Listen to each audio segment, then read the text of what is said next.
اور کچھ گولیاں مجھے دیتے ہوئے کہا کہ درد ہونے کی صورت میں کھا لینا۔ میں اس کا شکریہ ادا کرنا چاہتا تھا، لیکن ابھی میری قوت گویائی واپس نہ آئی تھی۔ میں نے اس کا ہاتھ پکڑتے ہوئے اسے اشاروں سے بتایا کہ میں بول نہیں سکتا۔ اس نے میرا منہ کھولا، چمٹی سے زبان کو پکڑ کر اوپر نیچے اور آگے پیچھے کیا، پھر 2 انجیکشن میرے دائیں اور بائیں کانوں کے نیچے لگائے، میرے بازو کو تھپ تھپاتے ہوئے don't worry you will be all right, فکر نہ کرو تم ٹھیک ہو جاؤ گے، یہ کہا اور چلا گیا۔ یقیناً یہ ڈاکٹر کی ہدایت تھی کہ اگلے 3 روز مجھے سیل سے باہر نہ نکالا گیا۔ صبح ناشتے، دوپہر اور رات کے کھانے میں مجھے صرف دلیا ملتا رہا۔ اس دوران ڈاکٹر روز آتا اور میری مرہم پٹی کرتا۔ میری قوت گویائی اگرچہ واپس آ چکی تھی، لیکن میں نے خاموش رہنے میں ہی مصلحت سمجھی۔ پیٹ میں صابن اور نامعلوم کیا کچھ ڈالنے سے مجھے مسلسل پیچش ہو رہے تھے اور بخار بھی تھا۔ میں نے ڈاکٹر کو اشارے سے بتایا تو اس نے گولیاں دیں۔ وہ بلا ناغہ ہر روز مجھے 4 انجیکشن لگاتا تھا۔ میری صحت آہستہ آہستہ بحال ہو رہی تھی۔ چوتھے روز مجھے دوپہر کو سیل سے نکالا گیا اور آنکھوں پر پٹی باندھ کر لے جایا گیا۔ جب پٹی کھلی تو میں نے تفتیشی ٹیم اور ڈاکٹر کو دیکھا۔ وہ برآمدے میں پیڈسٹل پنکھے کے سامنے بیٹھے تھے۔ برآمدے میں ایک طرف برف کے 2 بلاک رکھے تھے۔ برآمدے کے پیچھے کمرے اور سامنے 4 دیواری تھی۔ 4 دیواری میں ریت پڑی ہوئی تھی۔ میرے کپڑے اتارے گئے اور مجھے ریت پر سیدھا لٹا کر میرے دونوں ہاتھ اور پیروں پر پہرے داروں نے اپنے وزنی بوٹ رکھ دیے تاکہ حرکت نہ کر سکوں۔ ریت اتنی گرم تھی جیسے جلتے تندور سے نکالی گئی ہو۔ میری نہ صرف پیٹھ جھلس رہی تھی بلکہ ایسا محسوس ہوتا تھا جیسے سر سے پاؤں تک جسم کا پورا پچھلا حصہ آگ میں ڈال دیا گیا ہو۔ میں اپنے منہ کو سختی سے بند کیے ہوئے، دانتوں کو بھینچے آہو کراہ کو روکے ہوئے تھا۔ قریباً 20 منٹ بعد مجھے ریت سے اٹھایا گیا اور برآمدے میں رکھے برف کے بلاکوں پر لٹا دیا گیا۔ 10-15 منٹ بعد مجھے پھر سے ریت پر لٹا دیا گیا اور اس بار ریت پر لیٹنے کے وقت میں اضافہ کر دیا گیا اور پھر برف پر لٹایا گیا۔ یہ عمل 3 مرتبہ ہوا۔ میرا جسم بار بار گرم ٹھنڈا ہونے کی وجہ سے سن ہو رہا تھا۔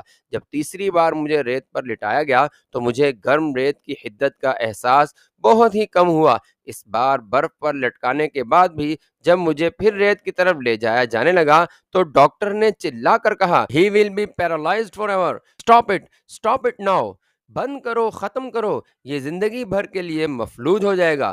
تفتیشی ٹیم کا مقصد بھی یقیناً یہی تھا کہ اس عمل سے مجھ پر فالج گر جائے اور میں مر جاؤں۔ تفتیش کے دوران انہیں ہر قسم کے انتہائی تشدد کے باوجود میری زبان کھلوانے میں ناکامی ہوئی تھی۔ اپنی ناکامی پر پردہ ڈالنے کے لیے اب انہیں میرے مردہ جسم کی ضرورت تھی۔ میجر احسن پر کیے گئے تشدد کے دوران میجر کی شہادت کے بعد غالباً تفتیشی ٹیموں کو سختی سے ہدایت کی گئی تھی کہ پاکستانی جاسوس زبان کھولنے کے بجائے تشدد کی موت کو ترجیح دیتے ہیں، اس لیے انہیں ہلاک کرنے کے بجائے زندہ رکھ کر ایسا تشدد کیا جائے کہ وہ موت مانگیں اور انہیں موت نہ ملے۔ شاید ایسی حالت میں ان کی قوت مدافعت کم ہو جائے اور وہ بولنے پر مجبور ہو جائیں۔ تفتیشی ٹیم نے ڈاکٹر کے روکنے پر اس سے بحث شروع کر دی، لیکن ڈاکٹر کے یہ کہنے پر خاموش ہو گئے کہ اگر تفتیش کرنا تمہاری ذمہ داری ہے تو ملزم کو زندہ رکھنا میری ذمہ داری ہے۔ اس وقت ملزم کی حالت ایسی نہیں کہ اس پر مزید تشدد کیا جائے۔ میری اجازت کے بغیر اگر تم نے ملزم کو سیل سے نکالا تو میں تمہارے خلاف جنرل کو رپورٹ کر دوں گا۔ یہ ساری گفتگو انگریزی میں ہو رہی تھی۔ ڈاکٹر نے ہندی میں گارڈز کو حکم دیا کہ مجھے کپڑے پہنائے جائیں۔ اس کے ہندی لب و لہجے سے صاف دکھائی دے رہا تھا کہ وہ پارسی مذہب کا ہے، ورنہ کسی ہندو ڈاکٹر سے ایسے سلوک کی توقع نہیں کی جا سکتی۔ مجھے سیل میں واپس لایا گیا۔ ڈاکٹر بھی تھوڑی دیر بعد سیل میں پہنچ گیا۔ اس نے خود اپنے ہاتھ سے میری پشت اور گرم ریت سے متاثرہ حصوں پر کوئی آئنٹمنٹ یعنی مرہم لگایا، انجیکشن دیے اور ٹانگ اور سر کی پٹی تبدیل کی۔ کمپاؤنڈر اس کے ساتھ تھا، لیکن ڈاکٹر نے یہ سب کام خود کیے۔ غالباً وہ مرتے ہوئے انسان کی خدمت کر کے اس کی دعائیں لینا چاہتا تھا۔ میں نے اس کا شکریہ ادا کرنا چاہا تو اس نے سرگوشی میں کہا never talk otherwise you will be taken again for torture, ہرگز مت بولو ورنہ تمہیں تشدد سہنے کے لیے دوبارہ لے جائیں گے۔ میں نے تشکر بھری نظروں سے اسے دیکھا اور وہ مسکراتا ہوا چلا گیا۔ اس روز کے بعد مجھے تشدد یا تفتیش کے لیے نہیں لے جایا گیا۔ ڈاکٹر ہر روز میری مرہم پٹی کے لیے آتا تھا۔ 2-3 روز بعد میری خوراک میں تبدیلی کر دی گئی اور دلیا صرف ناشتے میں اور دوپہر اور رات کے کھانے میں دال چپاتی ملنے لگی۔ میرے سیل پر پہرے داروں کی 2 رکنی 3 ٹیمیں تھیں، ہر ٹیم 8 گھنٹے پہرا دیتی تھی۔ اللہ پاک کا کرم تھا کہ میں تیزی سے روح باصحت ہونے لگا۔ جسمانی اور دماغی کمزوری بے حد تھی، لیکن ٹانگ اور سر کے زخم بھرنے لگے۔ ڈاکٹر کی ہدایت کے مطابق ہر روز میرے سیل کو دھویا جانے لگا۔ ڈاکٹر کے حکم پر ہی ربڑ کے پائپ سے سیل کے اندر مجھ پر پانی پھینکنے کے لیے مجھے ہر دوسرے روز غسل کروایا جانے لگا۔ میں نے ڈاکٹر کی ہدایت گرہ میں باندھ لی تھی کہ ہرگز نہ بولوں۔ تفتیشی ٹیم کے ارکان 2-3 مرتبہ آئے اور سیل کے باہر سے ہی مجھ سے ایسی باتیں کرنے لگے کہ میں شاید اچانک بول اٹھوں۔ ان کی ہر بات کا جواب میں زبان پر ہاتھ رکھ کر اوں آں کر کے رہ جاتا اور مجھے اور ڈاکٹر کو گالیاں بکتے واپس چلے جاتے۔ ڈاکٹر کی مسلسل دیکھ بھال اور دوائیوں کی وجہ سے میں خاصا ٹھیک ہو چکا تھا۔ مجھے پورا یقین تھا کہ اس پارسی ڈاکٹر کی وجہ سے ہی میں وقتی طور پر ٹارچر سے بچ گیا ہوں، لیکن ڈاکٹر آخر کب تک میری ڈھال بنا رہے گا؟ میں نے اس موقع کو غنیمت جانا اور فرار کے منصوبے سوچنے لگا۔ اسی روز جب ڈاکٹر آیا تو میں نے اسے سر کی پٹی تبدیل کرنے کے دوران آہستگی سے کہا کہ سیل کے اندر ہی حاجت پوری کرنے سے مجھے بہت پریشانی اٹھانی پڑتی ہے۔ اس شدید گرمی میں بے حساب مکھیوں اور بدبو کی وجہ سے میرا دماغ پھٹنے کو آیا ہے۔ پیچش کی وجہ سے بار بار مجھے گھڑے کے ٹوٹے ٹکڑے کو ہی استعمال کرنا پڑتا ہے۔ سیل کے اندر ہی لیٹرین کی قطار ہے۔ اگر گارڈ مجھے ضرورت کے وقت وہاں لے جایا کریں تو میں اس اذیت سے بچ جاؤں گا۔ میری حالت آپ دیکھ رہے ہیں کہ زخموں اور کمزوری کے باعث میں ٹھیک سے کھڑا بھی نہیں ہو سکتا، اس لیے مسلح پہرے داروں کی موجودگی میں میرے فرار ہونے کا سوال ہی پیدا نہیں ہوتا۔ آپ پہلے ہی مجھ پر اتنی مہربانی کر رہے ہیں جس کے لیے میں آپ کا تا زندگی مشکور رہوں گا۔ اگر مزید یہ مہربانی کر دیں تو مجھ پر بڑا احسان ہوگا۔ ڈاکٹر نے خاموشی سے میری بات سنی اور سرگوشی میں ہی جواب دیا، ول ٹرائی، اور چلا گیا۔ سیل میں مرہم پٹی کرنے کے دوران اس سے خود میری پریشانی کا بخوبی اندازہ ہو چکا تھا۔ مجھے یقین تھا کہ اگر ڈاکٹر چاہے تو یہ سہولت دلوا سکتا ہے۔ تفتیشی ٹیم کا کام اگر مجھ سے راز اگلوانا تھا تو ڈاکٹر کا کام مجھے زندہ رکھنا تھا۔ اس لیے مجھ پر تشدد کے دوران ڈاکٹر تفتیشی ٹیم سے نہ صرف الجھ گیا تھا بلکہ اس نے تشدد بھی رکوا دیا تھا۔ یقیناً کوئی اعلیٰ عہدے کا افسر میرے کیس کا انچارج ہوگا اور ڈاکٹر کی اس تک ڈائریکٹ رسائی ہوگی۔ دوسرے روز ہی صبح کے وقت لوہے کا ایک کڑا میری بائیں کلائی میں پہنا دیا گیا۔ گارڈ کمانڈر جو نائب صوبیدار اور سکھ تھا، اس نے گارڈز کو سیل کی چابی دی اور انہیں کہا کہ آئندہ مجھے حاجت کے لیے لیٹرین میں لے جایا جائے۔ کڑے میں رسی باندھ کر دوسرا سرا ایک گارڈ پکڑ لے جبکہ دوسرا گارڈ اپنی رائفل تیار رکھے، اور اگر میں بھاگنے کی کوشش کروں تو بلا تاخیر مجھے گولی مار دی جائے۔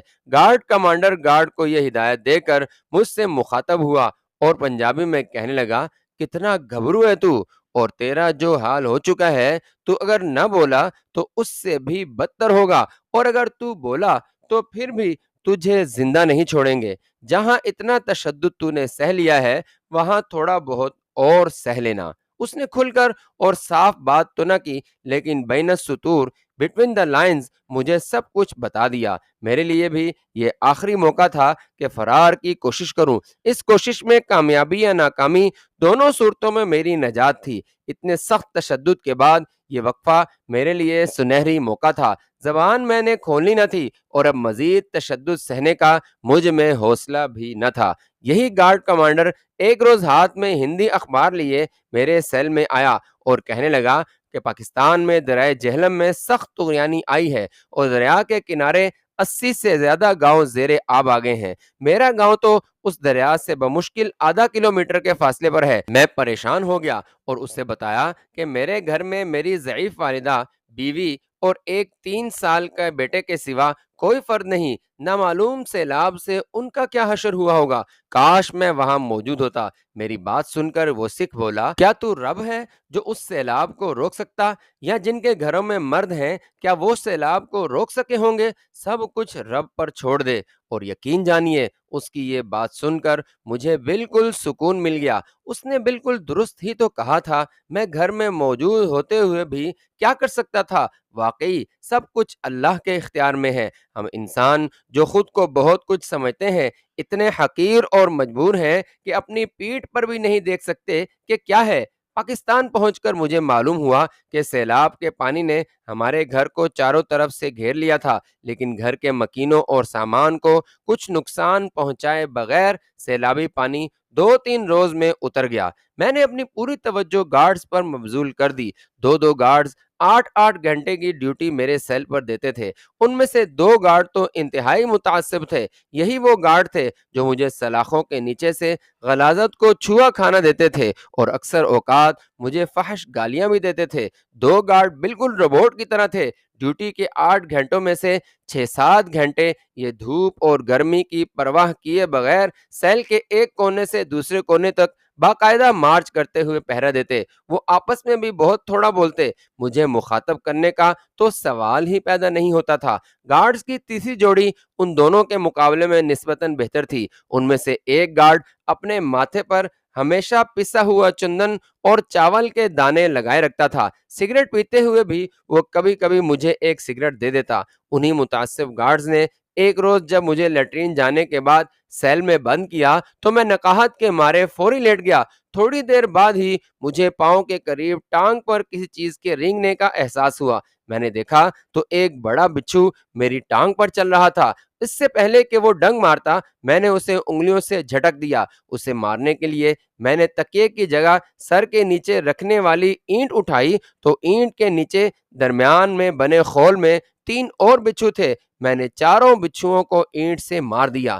دونوں گارڈ یہ دیکھ رہے تھے۔ بچھو مارنے پر انہوں نے مجھے بے تحاشا گالیاں دی۔ شاید بچھو بھی ان کا کوئی بھگوان تھا۔ یہ بچھو یقیناً ان کی ایما پر ہی سیل میں میری غیر حاضری کے دوران چھوڑے گئے تھے۔ میرے بول نہ سکنے کی ایکٹنگ کامیابی سے جاری تھی۔ ڈاکٹر کی ادویات سے اگرچہ پیچش میں خاصی کمی ہو چکی تھی، لیکن میں فرار کے منصوبے کو عملی جامہ پہنانے کے لیے، اپنی پلاننگ کو فول پروف بنانے کے لیے 24 گھنٹوں میں 10-12 مرتبہ لیٹرین جاتا۔ مجھے یہ چند منٹوں کا موقع تبھی میسر آتا جب مجھے سیل سے باہر نکالا جاتا تھا۔ سیل سے باہر گرد و پیش کا تفصیلی نقشہ میں نے ذہن میں محفوظ کر لیا تھا۔ میرا سیل 10 سیل کی ایک قطار میں دائیں جانب سے تیسرا تھا۔ باقی سیل یا تو خالی تھے یا ان میں ایسے لوگ محبوس تھے جن کے لیے گارڈز کی ضرورت نہیں تھی۔ میرے سیل کے تقریباً سامنے ہی لیٹرین کی قطار تھی جن میں داخلے کا رخ دوسری جانب تھا۔ میرے سیل سے بائیں جانب لیٹرین سے بہت تھوڑے فاصلے پر ایک منزلہ بیرکیں تھیں۔ دائیں جانب ایک پتلی سڑک تھی اور سڑک کے پار بنی ہوئی عمارت کی پشت تھی۔ لیٹرین سے زیادہ 30 قدم کے فاصلے پر ایک اونچی دیوار تھی۔ اس دیوار پر خاردار تاروں کی باڑ لگی ہوئی تھی۔ اس دیوار کی بلندی اور باڑ سے اندازہ ہوتا تھا کہ یہ بیرونی دیوار ہے۔ دیوار کے دوسری طرف سے گاڑیوں کے چلنے کی آوازیں آتی رہتی تھیں۔ میں نے سیل سے ہر بار نکل کر مین دروازے یعنی مین انٹرنس کو دیکھنے کی کوشش کی، لیکن ناکام رہا۔ میرے خیال میں میرا سیل اور ارد گرد کی عمارتیں ہیڈ کوارٹرز کی 4 دیواری میں گھرے علاقے کے عقبی حصے میں تھیں۔ میرے لیے فرار ہونے کا ایک ہی ذریعہ تھا کہ میں تاروں والی دیوار پھلانگ جاؤں۔ میں نے اندازہ لگایا کہ دیوار کی بلندی 8 فٹ کے لگ بھگ تھی اور سب سے نیچے والی خاردار تار دیوار سے 6 انچ بلند تھی۔ اس تار کے اوپر 5 یا 6 مزید خاردار تاریں تھیں جو 10-10 فٹ کے فاصلے پر دیوار میں گڑے ہلالے شکل کے ٹی آئرن سے بنی ہوئی تھیں۔ اگر میں کسی طرح سب سے نیچے والی تار کو تھام کر اس کے سہارے اپنے جسم کو اونچا کھینچ لینے میں کامیاب ہو جاؤں تو تقریباً 3 فٹ اونچی خاردار تاروں کو پھلانگ کر دیوار کی دوسری جانب کود سکتا تھا۔ ان خاردار تاروں کو پھلانگنے اور دیوار کی دوسری جانب کودنے میں میرا زخمی ہونا لازمی تھا، جبکہ میری ٹانگ ابھی ٹھیک نہیں ہوئی تھی اور میں لنگڑا کر بہت آہستہ چل سکتا تھا۔ یہ سب تو بعد کے مرحلے تھے۔ سب سے پہلے تو مجھے مسلح گارڈ سے جان چھڑانے کی سبیل کرنی تھی۔ میں نے اس کے علاوہ دیگر ممکنہ ذرائع پر غور کرنا شروع کر دیا، لیکن سب ناممکن العمل ثابت ہوئے۔ اس منصوبے میں بھی میری کامیابی کے صرف 5% چانسز تھے۔ پہرے دار ہر وقت مسلح رہتے تھے، ان کے ہاتھ میں رائفلیں اور پیٹی کے ساتھ بیک پر بیونٹ یعنی سنگینیں لٹکی ہوئی تھیں۔ سنگین پیٹی میں لگی ایک چھوٹی میان میں ہوتی ہے، جسے ایک چھوٹی پیٹی میں لگا کر سٹچ بٹن میان میں قابو رکھتا ہے۔ اگر بٹن کھول دیا جائے تو سنگین کو فوری نکالا جا سکتا ہے۔ میں یہ تفصیل اس لیے لکھ رہا ہوں کہ فرار کے عمل کے دوران اس کی تفصیل بیان کرنا نامناسب ہوگا۔ مجھ پر تعینات گارڈز کی ڈیوٹی کے اوقات بھی بدلتے رہتے تھے۔ گارڈز کی وہ جوڑی جو مجھ سے نسبتاً بہتر سلوک کرتی تھی، میں ان کی ڈیوٹی کے دوران خاصا وقت سلاخوں کے ساتھ کھڑا ان کی باتیں سنتا۔ بول تو میں نہیں سکتا تھا، اس لیے یہ گفتگو یک طرفہ ہوتی تھی۔ ان گارڈز میں سے ایک برہمن تھا جس کے ماتھے پر ہمیشہ چندن اور چاول لگے ہوتے تھے۔ مجھے اپنی طرف متوجہ پا کر اس نے مجھ مسلح کو شدھ کرنے کا سوچا۔ ایک روز کہنے لگا، صرف ہمارا دھرم ہی سچا ہے، ہمارے بھگوان تو ہمارے بیچ پیدا ہوئے، اور تم مسلمان اپنے بھگوان کو بلانے کے لیے آج تک خود آ یعنی خدا کہتے ہو۔ اتنا پکارنے کے باوجود تمہارا بھگوان نہیں آیا۔ زندگی میں تو تم نے بہت کشٹ یعنی تکالیف اٹھائی ہیں، اب بھی اگر ہمارا سچا دھرم اپنا لو تو تمہارے من کو بھی شانتی ملے گی اور تمہاری آتما بھی سورگ یعنی جنت میں جائے گی۔ اس کی باتیں سن کر میں سر کو یوں ہلاتا جیسے وہ بالکل ٹھیک کہہ رہا ہو، جبکہ دل میں سوچتا کہ سورگ اور نرک یعنی جنت اور دوزخ تو بہت دور ہیں۔ یہ تو اپنے مردے کو یہاں دنیا میں ہی چتا کی آگ میں شاید اس لیے جلاتے ہیں کہ یہیں جہنم کی آگ کے کچھ عادی ہو جائیں اور نرک میں گرم سرد ہونے کے باوجود بیمار نہ پڑ جائیں۔ میں نے اشاروں سے اسے کہا کہ تم ٹھیک کہتے ہو، مجھے اپنے دھرم کے متعلق کچھ اور بتاؤ۔ میرا اصل مقصد اس کی ہمدردی جیتنا تھا۔ میری دلچسپی دیکھ کر اس نے تفصیلاً مجھے ہندو دھرم کے متعلق لیکچر دینا شروع کر دیے۔